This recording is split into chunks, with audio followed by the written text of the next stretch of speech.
Hello, everyone, and welcome to another episode of the Love Fruit Podcast, the world's favorite raw food podcast, of course, number one, apparently.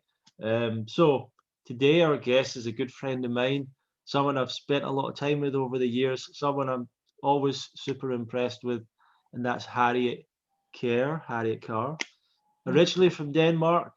And we're going to hear a lot about Harriet's story, but I'll give you a quick introduction. Harriet is lived all around Europe, maybe other parts of the world. She's a professional maker of stringed instruments and repairs and makes violins and things like that. She's also an ultra marathon runner and has ran some very long races. I'm sure we'll hear a bit about. Once again, she's done that all over the world. She's been speaking at some of the fruit festivals over the last few years as well. And she's been on the raw vegan 80-10-10 style diet, I think about 10 years, maybe more. And she's a very positive, happy, good person to be around. So, and she has now she's creating, I believe, a retreat center in Spain for maybe for running specifically, but we'll hear more about that as well. So, Harriet, is there anything more you want to say about yourself?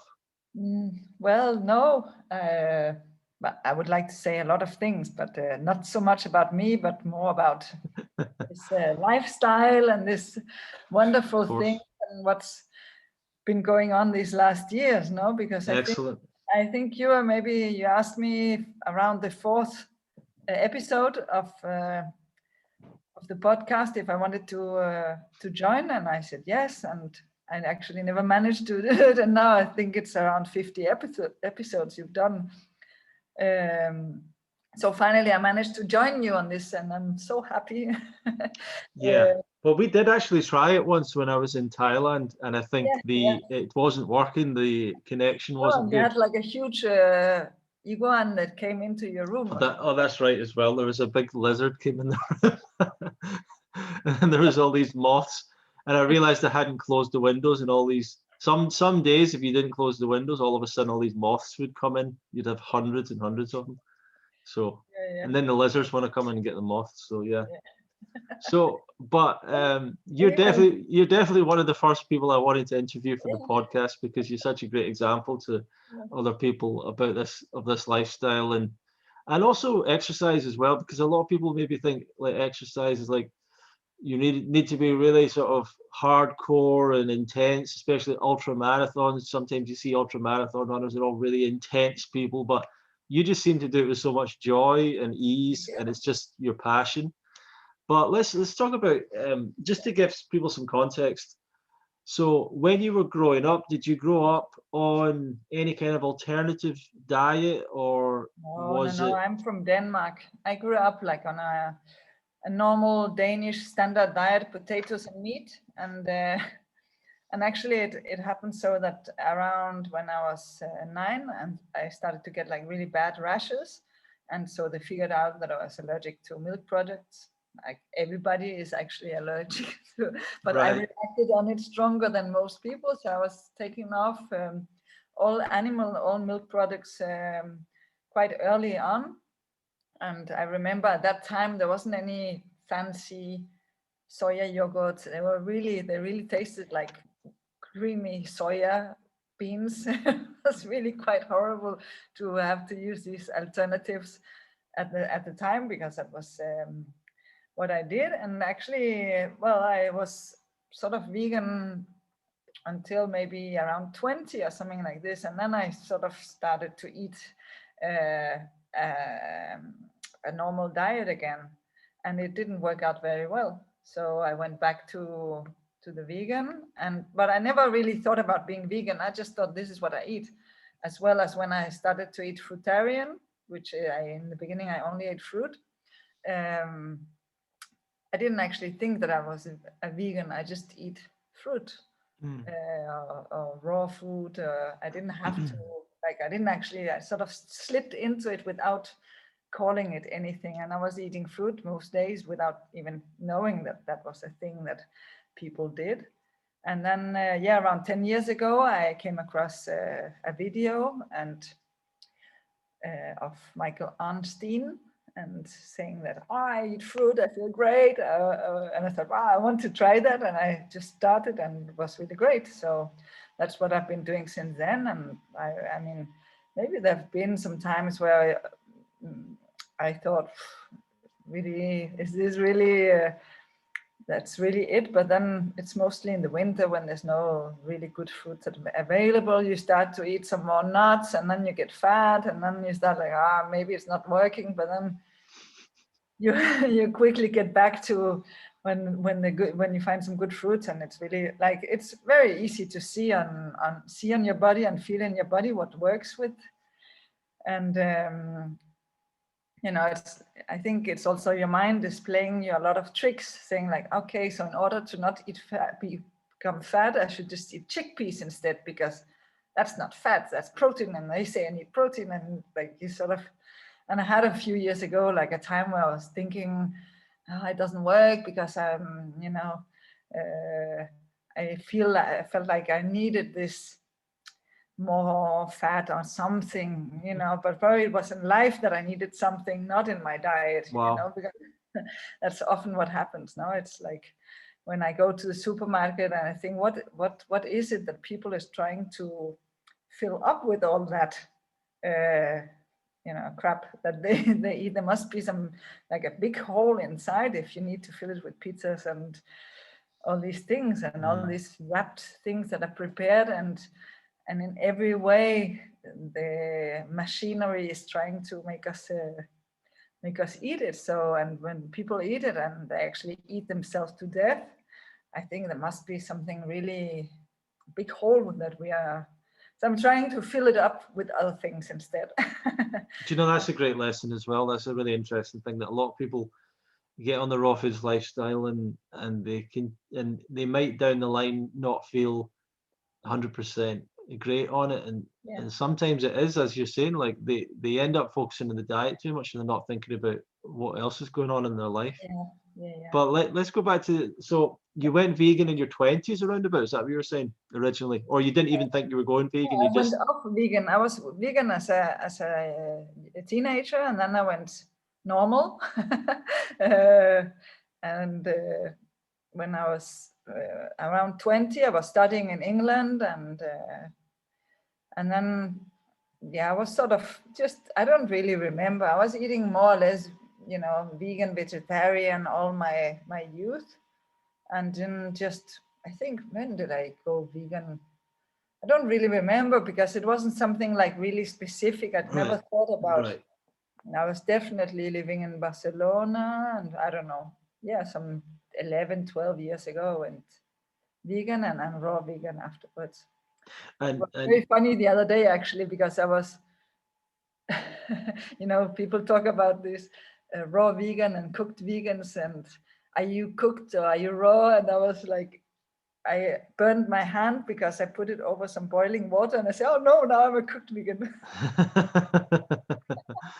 And, but were you saying you would sometimes eat fruit just for a day, even before you had heard of it? Yeah, I had like a few fruit days per week, Oh, wow. Because I felt like it felt good, and it was like people are intermittent fasting or whatever. I just was intermittent fruit eater. And then when I saw this video, I thought, I want to try it completely. And then I did actually a little fast, like a 5-day fast, sort of to clean out all the mess. And I think probably you need more than 5 days for that. But anyway, it was like for a good start. And while I was doing the fast, I had ordered the 80-10-10 book, and it arrived when I started the fast, and I read the book. And when I started to eat again, I was just, that was it. And then it was like a honeymoon for 2 years. Like, it's a little bit like a marriage with this diet. No, sometimes you feel completely blessed, and sometimes you hate it. But it was like for the first 2 years, I felt it was really like a honeymoon. I just was floating on this cloud of bliss, where I just I was hungry, and also living in Barcelona, you just have fruit shops up on every corner. The fruit is great. And you're just like, okay, I'm hungry. I eat some bananas, and then I go on with my life. And I just felt my sports performances improving tremendously, really, like without any specific other change in my diet. I just started to run faster and further, and felt like the limits were all over the place. There was not really any limits anymore. It was just really quite funny. And even while racing, I went down. My marathon time went significantly down, and it was really, I felt it really a lot, and I kept improving all the time. It wasn't like, and at my age, it was it's something that you can expect when you're 20, 25, but when you're like 35, 40, 45, you don't really expect to keep improving, but of course you will improve through, a healthy and happy, let's say, healthy, happy lifestyle. You can be as healthy as you want, but if you're not happy, then it's not really going to work. And the more extreme situations you will get yourself into, for example, during an ultra race, like I've done races for 200, 300 kilometers and more, you can see immediately that the people that are not happy or going through difficult times with family and stuff, they cannot finish the races, because we're not just a physical body, it's a mental race. And you can see, you be the strongest, most healthy person physically you want, but if your mental state is not there, then it's not really, it doesn't work. We are whole humans, and we have to take care of all the aspects. So when you sort of started to change towards the fruit diet, fruitarian or 80-10-10 diet, did you just change overnight, or did it take you a little while? I did this fast, the 5 days fast, and when I started to eat again, I just said, okay, so now I eat only this. And I didn't transition. Well, I probably had been transitioning for a few years, but I didn't think about it like that. Right. And I was actually eating like 80-10-10 for 3 years before I met other people eating 80-10-10. I went to the Danish festival, but I had already, where I think we met the first time when you're all young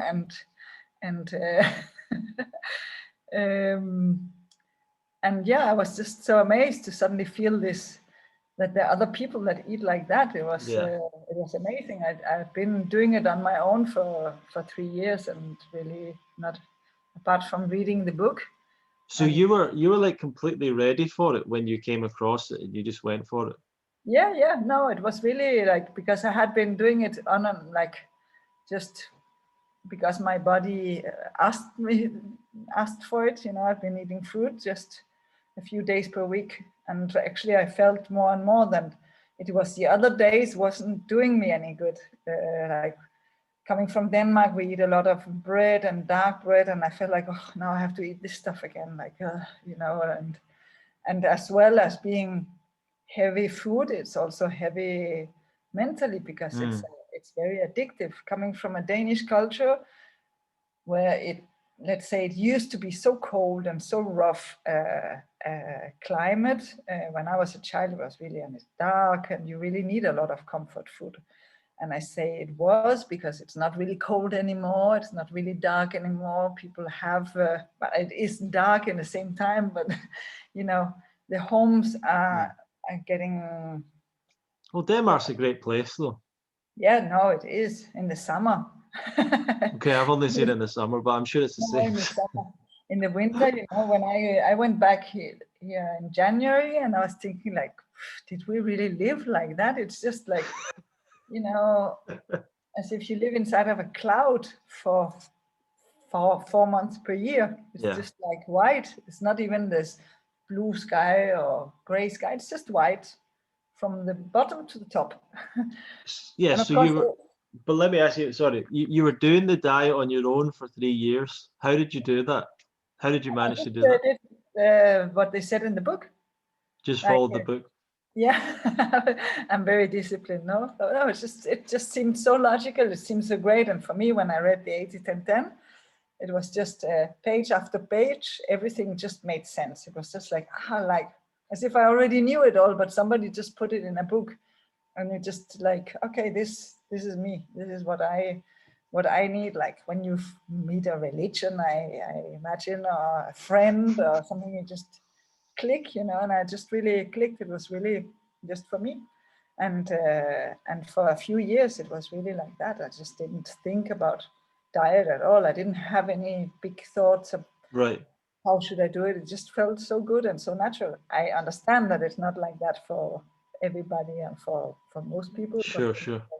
but for me in life, it has always been like that. When I thought, maybe I would like to make a violin, and somebody comes and said, do you want to make a violin? It's like, maybe I would like to be sponsored by this or this brand, and they say, would you like us to sponsor you? Like I have this. Well, I'm saying things come to me easily, Magically, things happen for you. Were you like studying the book? Did you keep on reading it, or you just had to read it once? No, Or I read the book, and I listened to all Doug's talks on what is it called? Perfect Health series. oh yeah, I listened to everything available, even the ones that wasn't remastered. That was absorbed everything while I was out running, and I read also some other raw food books, but they just didn't seem to, were you online? Were you on the forums or no, on no, any no, websites? no. As little as I am now, I've never been very, because my life is out there. Yeah. I'm the real one. I've been trying to be on the forums and things like this, but it doesn't really. Mm, It doesn't attract me. I really think understood. I have so much to do, and I work with my hands, and I run with my feet, and for the rest I sleep. Very And, cool. like, Very cool. and of course, and also I'm not a very social person. Maybe that's So when did you start the running and the fitness? Was that before you were eating raw food diet? Was it after? Was it when Yeah, did I that started happen? to run like when I stopped smoking. I was a smoker. Oh my God. Yeah. When I was studying in the UK, and we all smoked at that time. What did you study? I studied violin making. Oh, right. You did that in the UK. I studied in Newark, next to Nottingham. Oh wow. And so I was all the time ill. I all the time had sinus problems, and can't run away from my past. That's also part of who I am, of who we are. To know how much we can improve our lives ourselves, even if you like here in Spain, for example, you see people sitting on terraces smoking and drinking all the time, as if they didn't know that it was bad for them. They just ignore it and go on. But when you actually know how much better you can feel without it, then it's. So I all the time had sinusitis and things like this, and I said, "Come on, I know this is not good for me." And I went and I bought a blender, and I said, "I stopped all this, and now I'm healthy." And that was it. And then in order to get. Was there a moment that you realized it was bad for you? Was there a day that you felt bad, or you just No, I just intuition had again? another once I was ill, and I remember I went into the pharmacy, and when I went into the pharmacy to get some medication, and I said, "Come on, this is stupid. I know why I'm ill. So why don't I just take away the cause instead of sort of patching up the symptoms?" No, and I knew that I was ill because I was living unhealthy, and so you just take some medication so you don't feel it so much. And I said, "No, stop. This is not." And I just said, "Okay." Now we change, and I bought like a juicer and a blender, and I still have the juicer today. It's like what is it, 20 years ago, and I still use it if I do like juice days or something like this, and it's the same juicer. It was the best investment of my life. Amazing. At that time, spending €250 on a juicer. It was really like, wow, I really went for it. But that's like the smallest of investments in your health. I mean, it's Yeah, was for so sure. much more than that. It's nothing. What were, Because what were you doing before you were fixing violins, making violin? What were you doing before you I studied that? always did that. So you did that from when you left school, or? Oh yeah, no, I did it while I went to school. I started when I was 14 Oh wow. to do my first violin. I was playing the violin and I thought I would like to make a violin so I can play the violin that I made. I wanted to be a musician, and I thought if I play the violin that I made myself, then that would be great, and then I can be a better musician. And so I asked my parents, and we went to the workshop where we had bought my first violin, and there was this old guy, and he said, okay, but you can come but like an apprentice. And so I started like an apprenticeship when I was 14. Just every time after school in Denmark, you go to school until 1. So every afternoon, every Saturday, Sunday, I was in the workshop and making my violin. And actually, from the day I started this violin, I stopped playing because I just loved to do this, and I just loved making instruments. That was my thing, you know. It wasn't my plan, but that was my thing. So now I've been doing it for 32 years. Oh wow. And of course, doing one thing like this for so many years, sometimes you get a little bit bored. But you must be super good at it as well. Like, you must know I know everything my about stuff. it. Yeah. I know my thing, and which means that also now I actually moved. Before, I had a workshop in Barcelona in the center where people could get easily to me, and now I actually managed to move my workshop out of the city. I'm in a little coast town called Arenys de Mar, and I just have people coming. I mean, it's a 50-minute train ride from Barcelona, and people come anyway, so it's good. But so now it's also something that I say, okay, now I've been giving it really everything for so many years. Now I can take care of my quality of life, so I can keep doing this for many years. And I knew that I wouldn't have been able to go on like I did full on work for so many years. Was So that like a conscious choice, like to move out of the center to be somewhere more more like nature? well, Was actually, that in line with your sort of um, healthy living idea, or? I was a little bit forced to it because I had an operation of a hernia, and they forgot something inside. So I Oh had no, like seriously? yeah, What did they for like a instrument? like a metal clip. No way, So really? I had like 6 months of really great pain. I haven't been talking about it. All this is the unimportant stuff.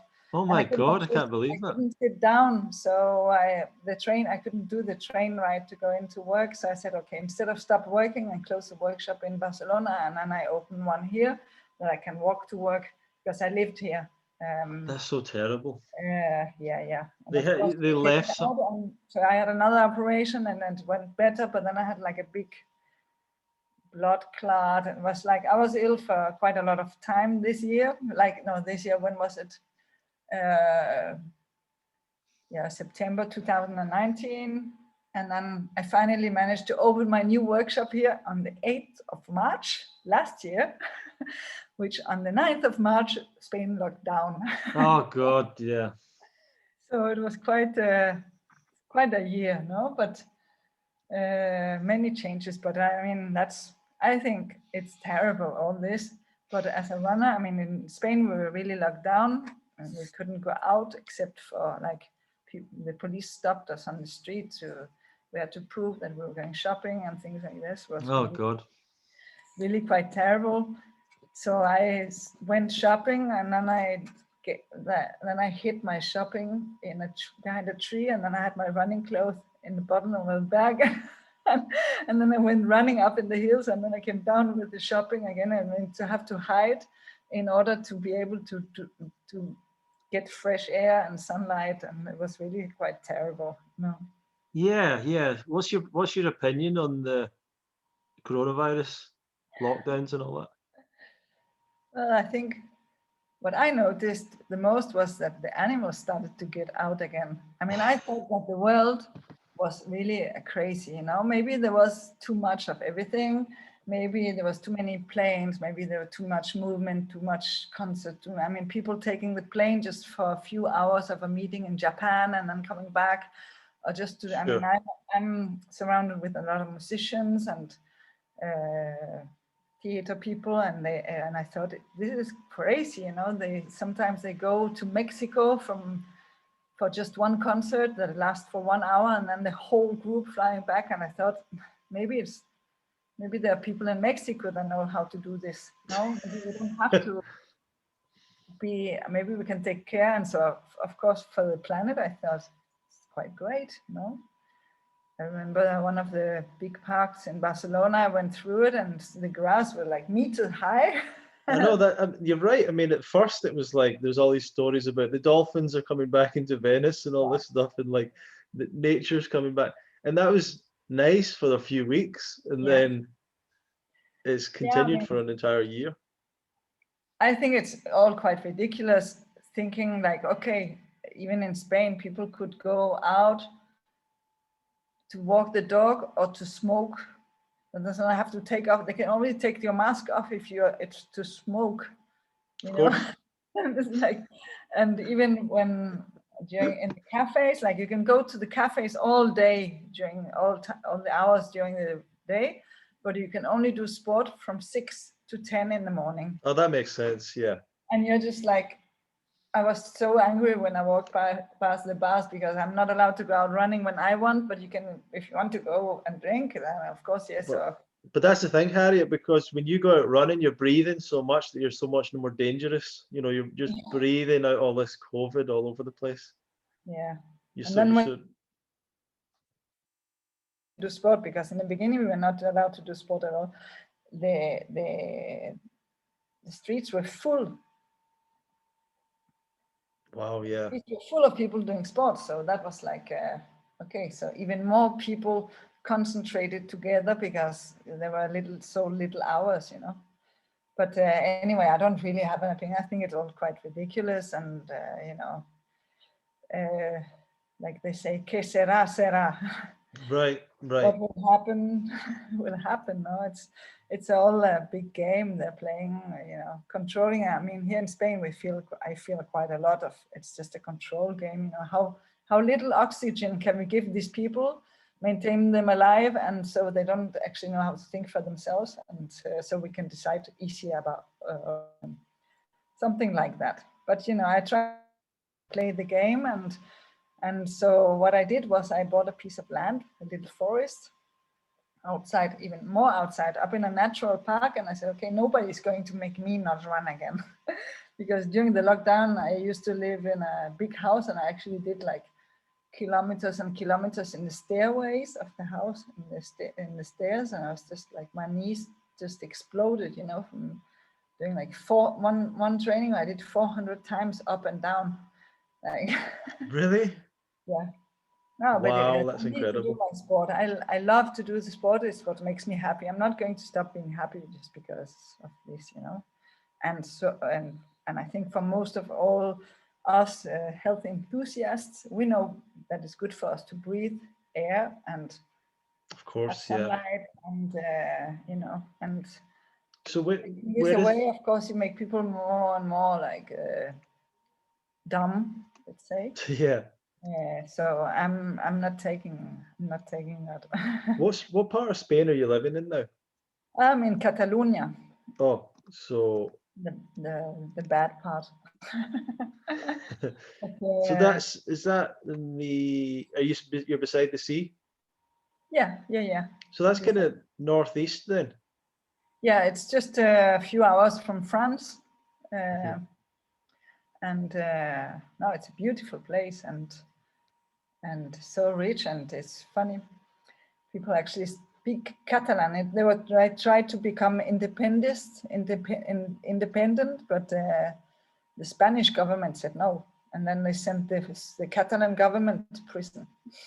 Yeah, in Scotland, we know a lot about Yeah, Catalonia and independence and all that. yeah, yeah. Yeah, so But it's all about repression, no? It's I mean, so in order to not take too much advantage, to not to be too much in that thing, because I always have said since I was a child, those politicians are not mine. I didn't choose them, so it's they do their thing and I do mine. And when time after time you see them going to prison after their presidential periods because they are all frauds, I said, okay, so come on, I'm not voting for that. And I didn't unsubscribe to society because I have another sort of society, but yeah, I don't buy their crap I don't buy the crappy food. I don't do the you're a rebel. well, in the little way that, yeah, I care about my health and I want to feel great every day. And so, Yeah, so let me think. What I'm trying to think what I want to go into now. I think I want to talk to you about ultra running and yeah, running let's talk about running fitness. instead. Like, so you were already doing that before you went raw vegan, is that right? Yeah. And how did Yeah. that? Where did that start, and And how did for that progress? example, like when I went from a marathon time, I did a 3 hour 44 marathon, and then I changed my diet. And a few months after, I went to 3 hours and 30 or 31 or something like this. So that's quite a big improvement. And my 100 kilometer marks went also like from, I think it was 12 hours to, I went down by 70 minutes, I remember. It's 10 years ago. Come on, you can't keep asking me these questions. When did you get into running in general? Because you've not always been an athlete or anything. No. I mean, that's the thing. I started to run because my daughter was learning how to ride on the bicycle, and she was 4 years old. She's now 21. And she just wanted more and more and more. And I was running next to her and thinking, wow, I can really do this running thing. So I just thought I'm going to sign up for a marathon.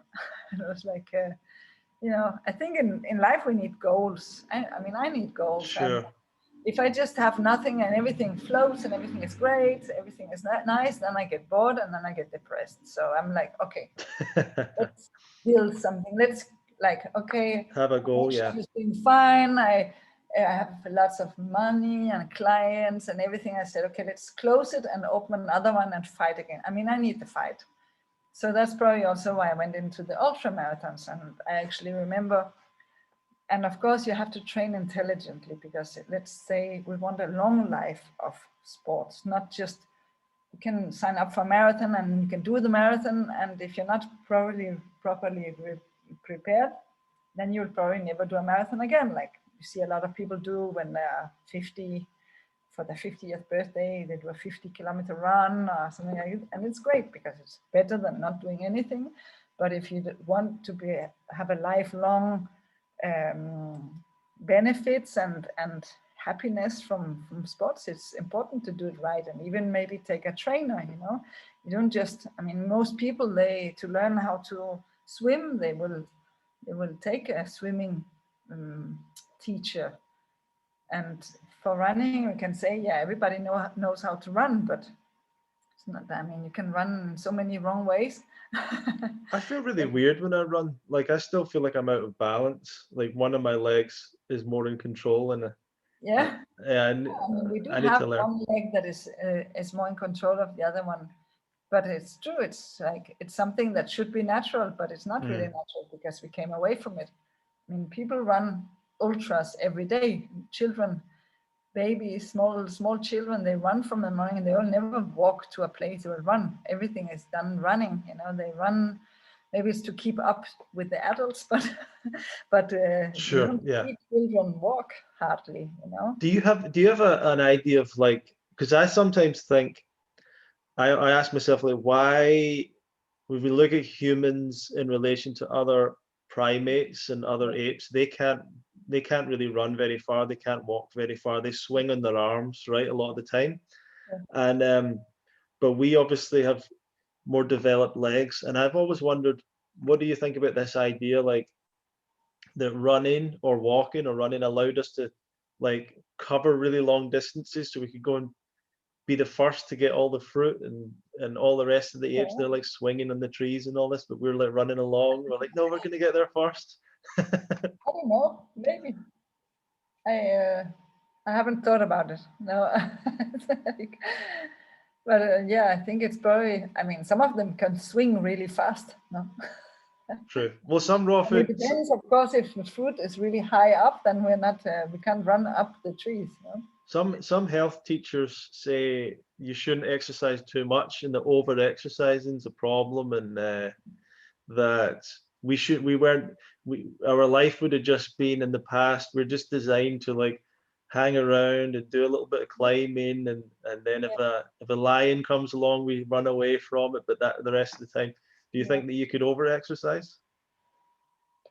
I mean, if you do, and I have probably done over exercised, but then my body also, I mean, you have to pay the bill at sometimes. I mean, I had a few years, like 2017, 16, 17, 18, I did like really big period of running in my life. And then 19, 20 was really, I pay the bill from all that, because I actually, at the age of 44, I entered the Danish trail running team, and I got selected for the World Championship and things like this. And when you do this at 44, of course, it comes at a cost, you know.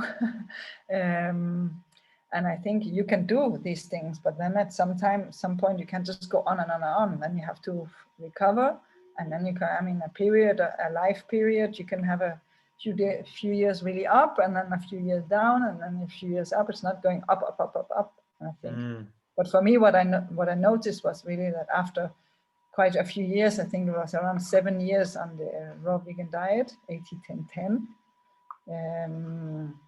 I really felt an improvement, incredible, in my performance. It was suddenly I started to run like less than 4 minutes per kilometer, and like really, I became really, really fast. And I was quite surprised, and I feel, and I think that it's because I didn't have to deal with, I mean, it's not like our bodies repair immediately as soon as we start eating food. You know, it will start repairing, and then there's a moment where we sort of get to sea level, and we don't have to die. We don't have to swim up again anymore. We can just go from sea level and up, and that's where we can start to climb. And of course, health started improving from the moment you think about it, almost. You know, the moment you say, okay, now I want to have this incredible diet that is like the easiest. Now I live, for example, with my partner, and they cook food like twice, sometimes 3 times a day. I'm like, come on, how do they even take time to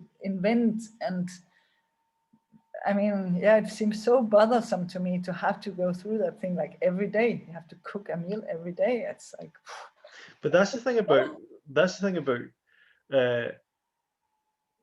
to me, that's like like people that eat cooked food and stuff, like there's a great motivate, like, because it's so stimulating or addictive, they're really motivated to do that, if you know what I mean. So like they're happy to make something for 2 hours or something, and I'm thinking that's too long. No, but it's like I don't want to sit and wait for the oven for an hour or something before I eat. No, it's like, I don't know. For me and my lifestyle, I would definitely not at all have time for that. I mean, it's really like, now, for example, we build a house in the hills, and I'm like, oh, now we have to, so we're working and it's going great, and then we have to stop for 1.5 hours because I have to cook food and eat. I'm like, come on, can we just go on? You know, to like, oh no. Just eat a few bananas, and it's a 5-10 minutes break, and then we can keep working until the sun goes down, because you also have the limit now, and you don't have electricity yet. You can only go on as long as there's light. And so yeah, but I think for this life, like health and happiness, and especially my happiness, for me, of course, because that's one of my primary concerns, is to be happy, and is to really, and that's what I've been talking about also in the festivals. It's about choosing and designing the life that you want, and nobody's going to come and get you and say, hey, I let me change your life. It's up to ourselves to do that, and we have to say, is this really what I want? Is this really the best I can wish for myself in every way? And if it's not, then we have to find a way how to change it. And it's because sometimes it's a lot of bother, because we're comfortable, it's comfortable, but sometimes you have to say, maybe I can just take it up a notch. What I've been doing, it's building a house with my hands, my poor little hands, in 3 months. It's been really, really hard, and living without hot water, living out. But now we have it all. And so that's what I want to say again. Yeah, I'm planning to start to do retreats sometime at this amazing place in the middle of the Monegre Mountains near us. So I'm on 1 hour from Barcelona, and there's a neighbor also that has a big place that we can rent. And so my plan is to start to do things like this. That sounds amazing. Offline. I've been off for a few years preparing this thing, but sometimes it's going to happen between this year and next year. And so it's a little bit like this. Sometimes it's a little bit of trouble, but to prepare a better future. And sometimes you have to do it, you just say, okay, now I'm going to do it, and find the right moment, and find the things that you can improve, leaving your job, leaving your partner. Often you have to leave something behind, it doesn't come without costs, or leaving your crappy comfort diet to get on. Like when I do ultra runs, sometimes you have to leave in the middle of the night. You have to leave the warm aid station full of people and warm clothes, and you have to go out there and run in the middle of the night in the mountains in the rain. And that's the only way forward. It's interesting you were talking about having goals, and we'll talk about the retreats a bit more, but that it's a lot of people who I'm trying to work on my fitness this year, and I can see you look I'm getting there slowly, but I've watched yourself, I've watched other people that I know that are super fit, and it's interesting, you're another person that said this, which is a friend of mine said he always had something else that he was planning towards. So if it was another race or another event, he always had something that he was sort of training for. And that kind of kept him going. And I think Grant kind of says something similar. And you're about the idea of having these goals. That always, when I went to a race, I had this little ritual in the airport, because often the races I had to fly there, and in the airport I always signed up for the next race. So but for me, if I doesn't go as I wish, then I have the next one. For not gambling everything on one race, because that's where the nerves comes, and it wasn't like, okay, if it doesn't work out, then I have the next one. And so I always had a few races planned. And of course, what is different now is that there's no races, so you have to run for yourself. And it's been like, I see a lot of people that just went down, because if anything, I mean, like the idea that you would cancel running races in the outdoors of ultra runners who are all like miles away from each other. It's so, all of this has been such madness, right? And who's turning up to a running race with coronavirus? Actually, it was very funny, because the first race that actually happened here in Spain was one that last year I have a few friends that came back from the race with the virus, and they went directly from the airport to the hospital, and these are like super fit people. Oh well, actually like an outbreak inside of the race. Interesting. Yeah, I don't know. I think it's all very, of course, what happens during these races also is that you put a lot of a strain on your system, because it's not like it's super healthy to run for, let's say, 50 hours in a row or something like this. Yeah.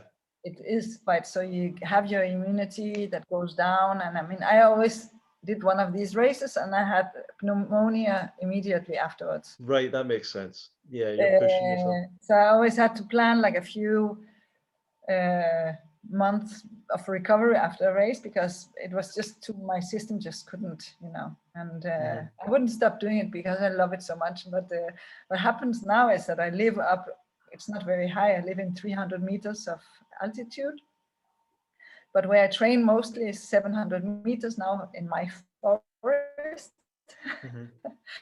And I can actually feel it, but even when I run at sea level, I can feel it. I breathe much better, but because of course I don't breathe in pollution. It's completely pure air. It's in the middle of the natural park, so it's like I can really feel the benefits of living in nature. Of course, Yeah. we can't all live in nature, but I had this thing where somebody asked me in a dream. Somebody asked me, but do you also live here next to my workshop? I said, no, of course not. I live in the mountains. And I was like, come on, how can I not live in the mountains? I need to live in the mountains. It was ridiculous. I had to take the train to go running before, and I trained for really big mountain races in the middle of the city. It was, of course, that's what you have when you have the job, but I need orchestras and I need music schools, and I can't just be in the mountains all the time. But I think, yeah, I can definitely feel it on my lungs, like incredibly much, that that I live in a place where the air is pure and there's no pollution. Yeah. Let me ask you, as a raw vegan, did you feel a difference in your body when you changed as an athlete, when you changed to raw? Because I feel like the body changes and is stronger in different ways. What do you think about that? Well, I don't know. I felt, well, in the beginning, actually, I felt quite dizzy. I felt like a little bit high all the time. I felt I didn't eat enough, but then I definitely I felt stronger. I felt stronger, and I felt in my mind like a sort of childish innocence, playfulness that I hadn't had before. And that's like was the biggest thing I felt like this. We don't have to. We just eat baby food mainly, and we don't have to like say, okay, now it's okay with the children. I'm going to go next door and eat big steaks and be an adult. You can just stay childish and stay playful. It's a game. And I felt that for me, more physically than of course, physically, I felt stronger and lighter and faster. That was like obvious, but mentally, I felt like more, playful, really, as if you take off all the heavy seriousness of life a little bit and you put this.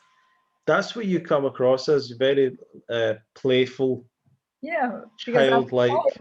I'm a 46 years old, 6 years old. No, but that's the thing, I don't feel like, I don't like now. Unfortunately, one of the inconveniences of living in the nature is that I needed to get a car because I have to go to work. Yeah. And so, but again, what I choose is to just go to work as little as possible. Like to go maybe 3 or 4 times per week, and then work longer hours. Also, not to use as much. To pollute, because it's great. You just to go and live in the mountains, but my responsibility is also that the people that live down here can breathe. So it's like we're all responsible. So if whatever I can do, like everything I built on this house, I used recycled windows and everything, because I think if the things just already exist, so why do I need to buy new ones? Okay, maybe I need to spend a few more days to adjust them to but using responsible, not buying new thing. I mean, I didn't go to IKEA once. Very good. Because these things already exist and people have them, and you find them in the street, and like it's just like now I just bought like a huge heap of I think maybe 50 wooden beams of like beech wood. Mhm. I don't know what I'm going to do with them, but I am definitely going to build some things with them. Of course, I'm a woodworker, so for me to have everything in wood is like it's incredible. But yeah, so let's just get back. Sorry, I get it's just so Well, many. let's talk about the retreats then. So sounds excellent to me. And if I'm a runner and I'm going to come along to your retreat, what should I expect, and what's your vision for it? And For the moment, I'm just like I'm just working on it. I still like, so I bought like a stone ruin that I have to rebuild first. Maybe I'm going to start doing it before and rent the retreat center that is my neighbors. And so it will be like coming, and then probably there will be a few talks. I know for sure that Dr. Graham is going to be involved. That's one of the big, I wouldn't do it without him. He's been my mentor for all these years. And I actually also started to study with the mentorship program that he does. I did 3 years of studying, and for me it was more to know what's happening, to know what's going on in my body, not to, I mean, and this guy just has so much knowledge that sure. I want to know what you know. That was my thing. And so I know for sure he's going to be involved, and I hope also Grant, the great friend, and also Ultrarunner. And so it will be just like talks, and I'm going running, walking. And for me, again, it's not about being super fit and super like a runner. Even just being interested is enough, because, even if you can't run, I used to have a running group that is running and nutrition for beginners. And it was just for those that said, yeah, but I never ran. And so well, you wouldn't be able to say that anymore, because from today you ran. And even if you run for 1 minute and walk for 30 minutes, then you're still a runner. You run because you want to run. And for me, it's for all levels. When I say all levels, it's really people that have never run to people that have run and great runners. And then just being in a place where you have infinite possibilities to go out and discover nature running, and drinking water from the mountains, and of course it would be with talks also. And let's see when I can set it up. We need the world to open again. Of course, you would have to travel by train. Yeah, we don't want any planes because they pollute my sky. But I'm sure, yeah. did the trains not pollute anything? Yeah, but they don't pollute so much, no? They I don't need know. I don't know which one's worse. Yeah, I don't know. Probably is not as bad. Apparently cooking is the worst. But is it going to be a raw vegan, 100% raw retreat? Yeah. I mean, I know that people that can be only vegan, but they will definitely be. Is it camping? Do you have accommodation? Yeah, there's accommodation. We can host from like in the house around 20 people. Oh, great. And then there will be probably possibility also to rent like one private place, but it's all like quite set up, and I just need to get some things. I need it all to take shape first. I'm really just coming out from this big building project, so hopefully, if everything sort of opens up, and it will be like for this autumn. Let's see how the festivals will do this summer also, and see if we can, because we had big plans with Grant to run across the Pyrenees last year, and we had to actually 2 years ago, and then last year I had to plan to do it on my own. Mm-hmm. And let's hope that this will be still a possibility to do it maybe next year. Yeah, that would be great. What's like your longest race been as an ultra runner? 350 kilometers in the Alps. 350 kilometers in the mountains? Yeah. Let me just, I want to see how many miles that is. Give me a second. Yeah, I don't know. 217 miles. So that's nearly, it's like 9 marathons or something like that. Yeah, but it wasn't like flat. It's like, yeah, you mainly just run up and down all the time. It wasn't like, it was really great. And I hope to be able to do it again this year. I had some really bad news about my knee. So I have a 4th grade arthrosis in my knee. And What does that mean? that means that it's the end. It's the end for normal people if they didn't have the joker that I have. But that means like, yeah, it means that there's no cartilage back left in the knee, and I had it already since I was 25, and they said at 25 they said you have to stop now, else you will be a cripple when you're 40. And Yeah, I think I've got that in one of my ankles. Like I yeah, don't like it cracks. Is it well, that kind of thing? some Like it just cracks, makes and it then it's really painful because the bones just go like and they say there's nothing like you can have a prosthesis. So of fake course, knee. well, I'm going to try to fast, and I Cool. Yeah. did a short fast. I couldn't. I was doing it with a teacher and online because I couldn't get to Costa Rica to do it there. One of the dogs fasts I would have loved to gone, but it was just too complicated for me. So I'd like to do that. If you're going to do it sometime, let me know. yeah, I'll come as well. and I only did like 8 days because it was all gray. I was alone at home, and I just felt like, no, I have so much like, I need to get back to life, you know, to run. Yeah. But actually, after a month, after the fast, I did another screening of my knee, and it went from 4th grade to 2nd grade. So I actually regenerated my knee. 2 steps down, I'm like a 30-year-old now in the knee. So it's brilliant. actually possible to regenerate, and I'm running now pain-free and doesn't, yeah. So something I've spoken to Doug about is I was talking about the idea that you can wear out your body or you can overtrain, or and he said that the reason that people's bodies break down is because they train incorrectly, not because of overuse.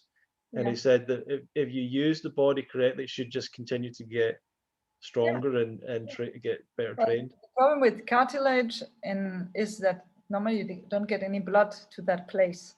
Right. So it cannot regenerate. So I think maybe breathing also helps quite a lot. And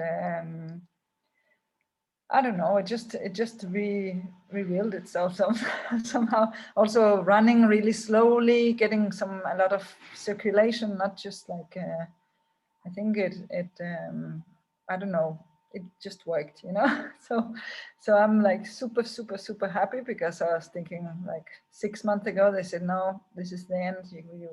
It's like, and I said, no.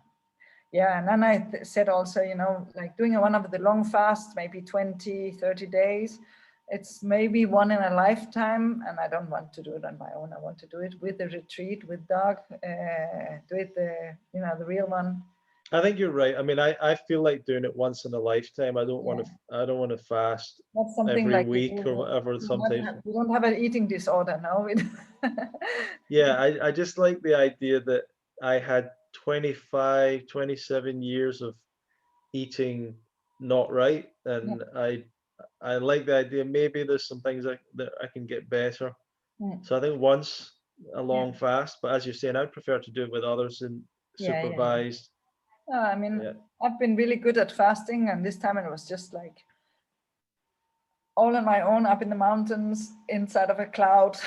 It was really just and having a lot of work. Also, you have to really clear your mind and your schedule and everything. And I wasn't well prepared, but it did the trick for the knee. Let's see how long it lasts. But so fasting is definitely it's like a joker, no? Like, you know, card game, you have the joker, and if something, it doesn't mean that it has to be really bad to use it, but it's definitely an interesting card because you do regenerate and rejuvenate and whatever. And we're really good at destroying it also afterwards, but that's why it's important to do it also with the right people that can teach you how to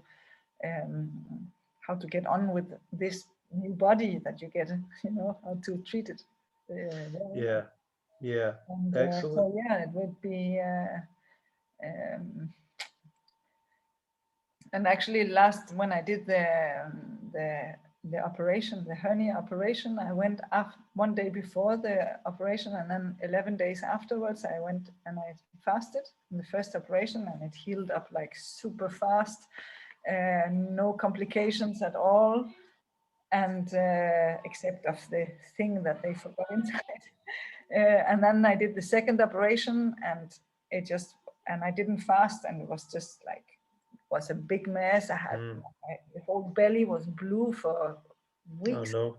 and the healing process was completely, I mean, it was maybe 4 times as long, you know. So yeah, it's definitely a really impressive tool that has to be, you know, it's like you have to put on safety glasses and a mask and gloves before using it, because it's not just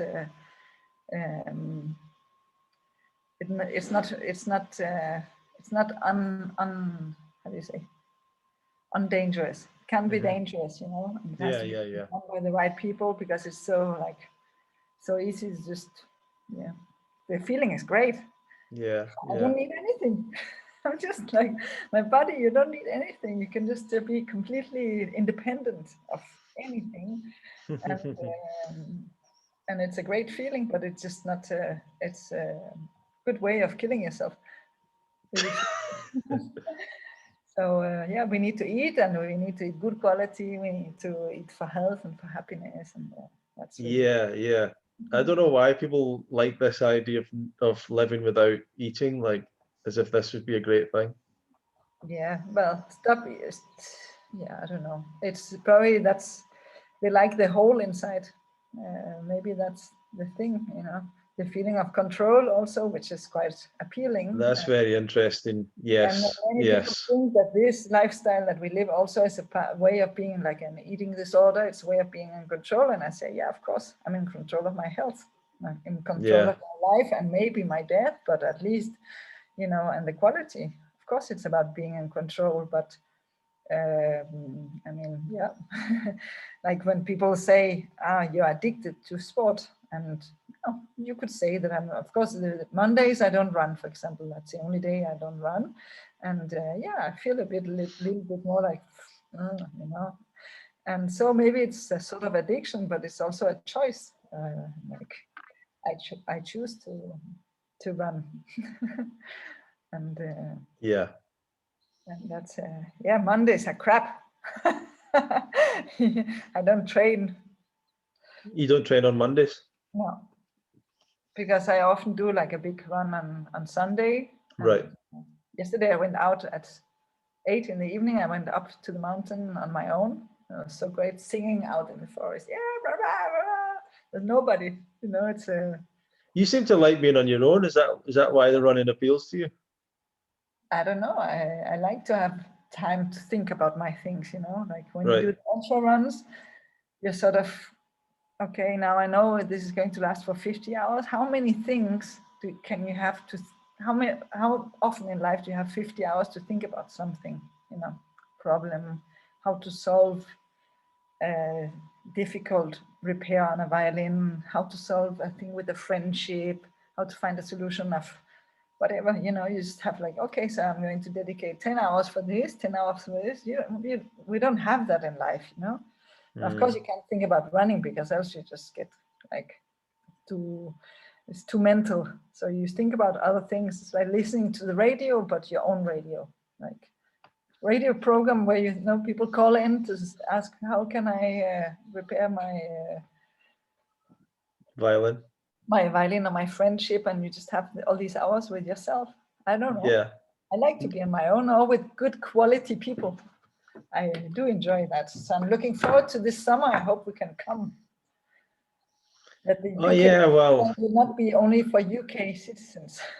hope like I honestly I don't know yet, but Yeah. I need to I might be trying to find a new venue to be honest, so we'll see.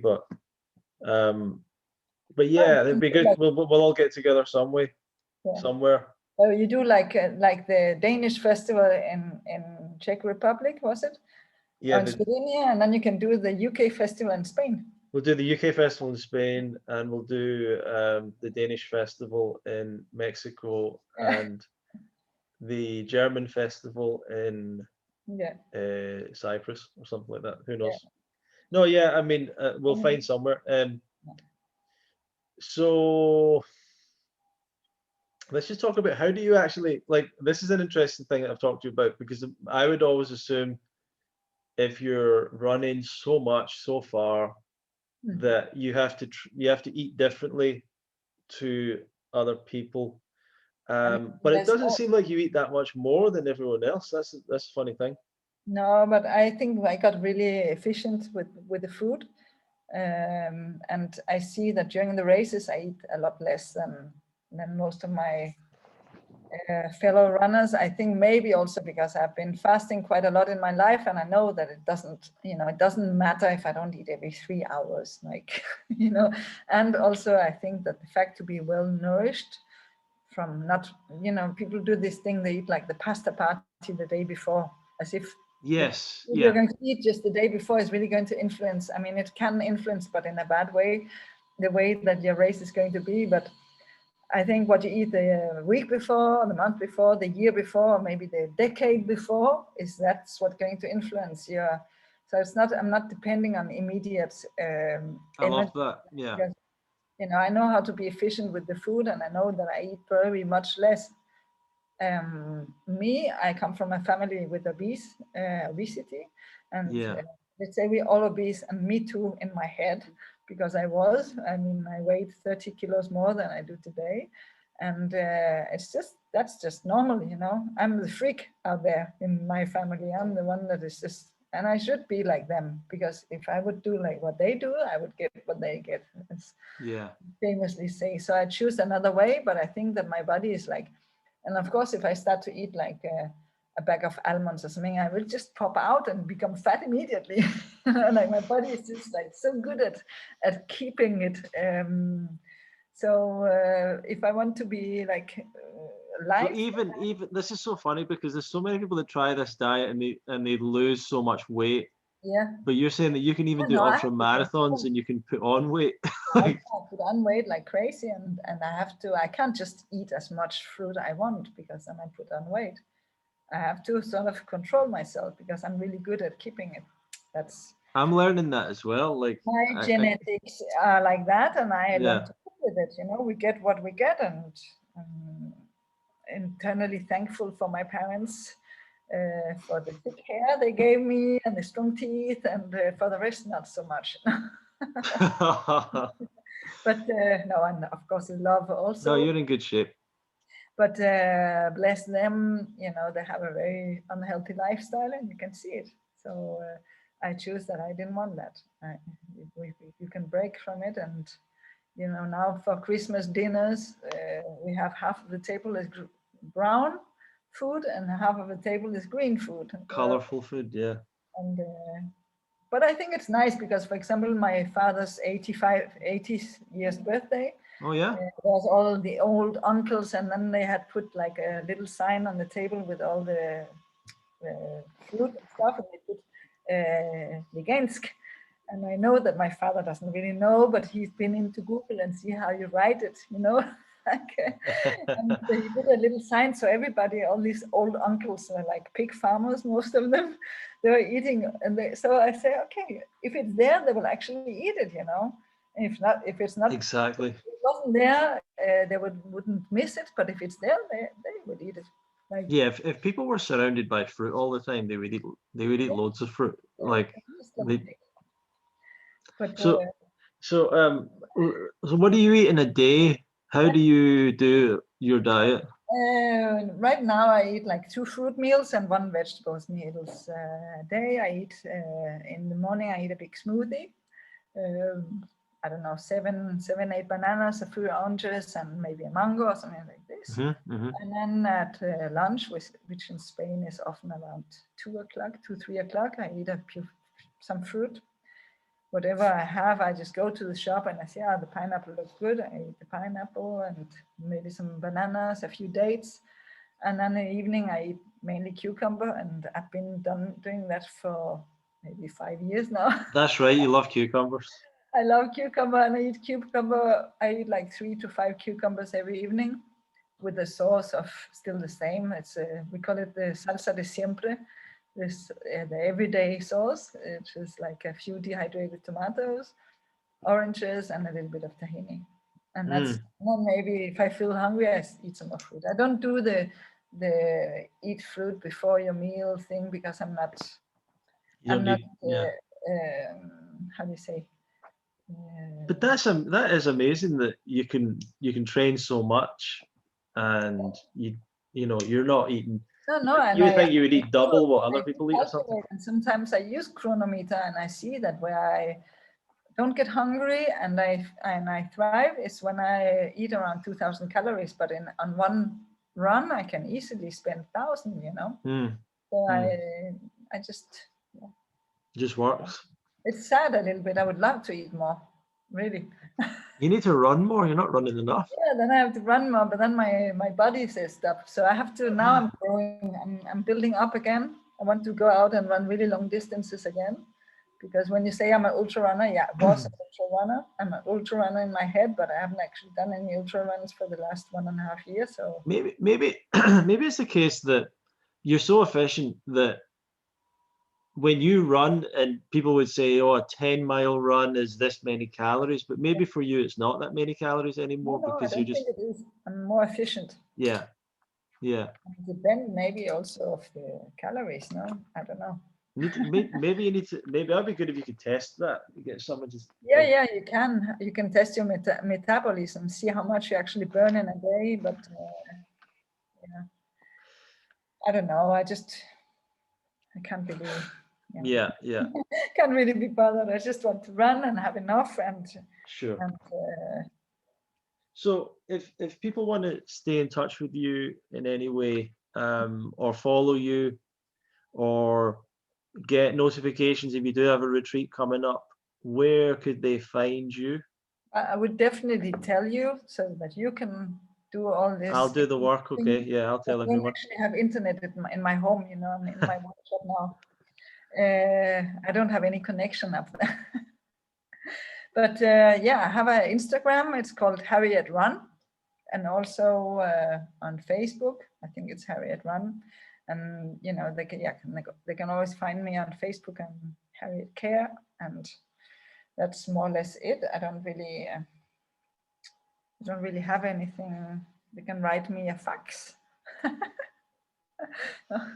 But, And maybe yeah. if what if they want to get a violin made or something? How do they find? Do they have to come to Barcelona? I can't hear you. If they want to get a violin made from you, where do they go?